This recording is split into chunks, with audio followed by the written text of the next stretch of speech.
Hey everybody, we are Group 1 from the University of South Alabama, Dr. Strange's EDN 310 class, and we are here going to summarize There Are No Shortcuts by Rafe Esquith.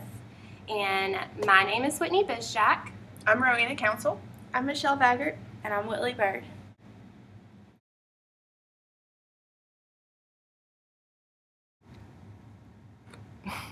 Hey guys, Whitney and Whitley here.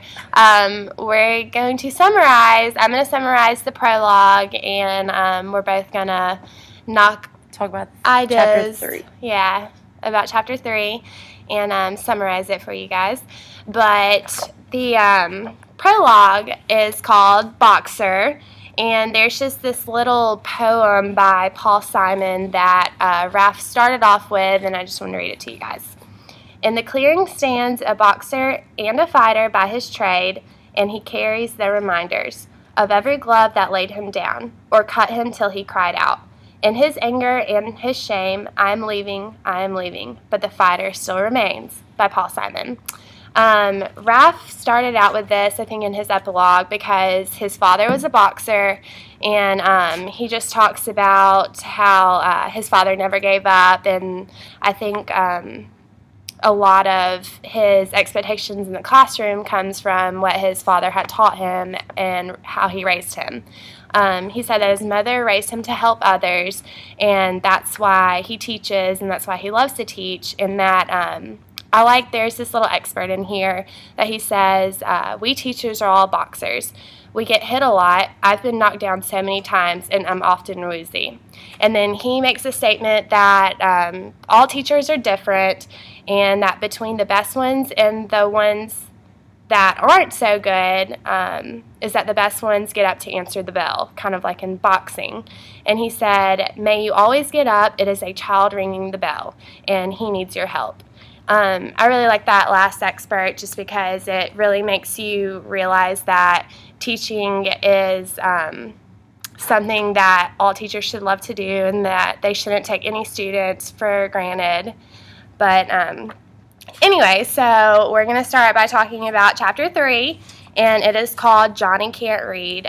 This whole chapter was basically about literature and reading in the classroom, and why it's important, and when most teachers don't like to incorporate it, or they only spend 10 to 15 minutes on it because they don't think it's very important. I like a lot of his parts in here because there's this one story that he told about how he wanted to teach about The Mice of Men, the book, and he went to his libraries because the school that he was in, the kids were more on the poverty line, and he knew that they couldn't afford to go out and get the books, that they probably didn't even have library cards to go and rent the books. So he went to all of his libraries to rent the books. Well, the first library he went to, he found 6 Mice of Men books and went to check them out, and the librarian told him that no, you couldn't, because those books had to be rented out by one by one because they wanted each person to have a chance to read it. And he had told the librarian 6 different students are going to read this book. But the librarian refused to let him rent them out, and so what Rafe ended up doing was going back every couple of hours disguised as somebody else, dressed up, even put a mustache on, and ended up renting all 30 books that he needed. And so that just, it really touched my heart because I felt like this is a teacher who is going to stand up for what he knows is right, and that he's still a creative and dedicated teacher, and that he can't be stopped. And the point here is that even when the system is against you, if you're a good teacher, you'll do anything for your students. You stole my quote. Sorry. Yeah, basically that's how he believed in class. He pretty much was about his kids. He didn't want them locked in the classroom reading this curriculum that the school had set out. He threw that out. He created this part where he brought in books that he knew his class would like to read, books by people like Mark Twain and Charles Dickens and Maya Angelou. He didn't want them just reading the regular stuff. He wanted them to try everything so that they would enjoy what they're reading, not just be bored and just be sitting there. He said in the book, he wrote, choose material you personally love. Because most teachers they'll bring their own literature into the classroom, but then they'll just tell their students to go home and read it at home. And that's very lazy and inefficient, and they won't get anything done. When a child leaves your classroom, they are bombarded with distractions. He said that, not me. And he was saying that the child needs plenty of guidance. They need people outside of the classroom to help them read these things, and you need a program that'll help you connect with your outside world.